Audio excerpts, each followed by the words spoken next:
Welcome to WebStylePress. If you are working with React.js, drop if else. Use ternary operator or conditional operator. It will save time and headache. If else statement is like this and ternary operator is like this. This return in if else statements is so much confusing as it is in this function twice. Let me explain.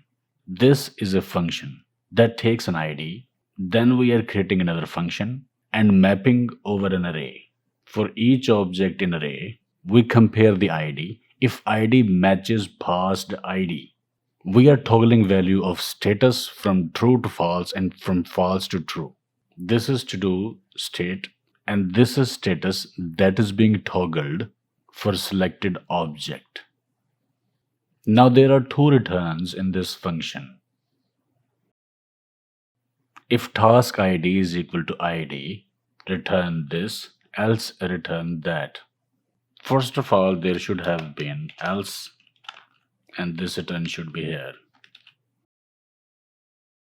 Without else, this return is confusing.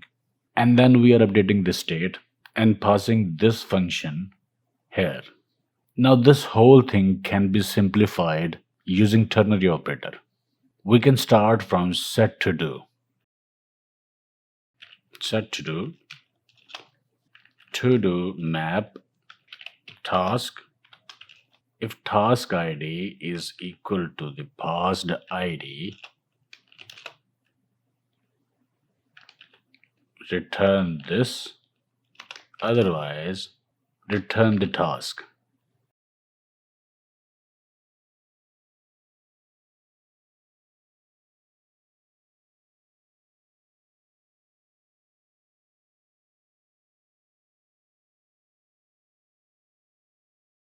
Now this is a lot more better and simpler than previous code.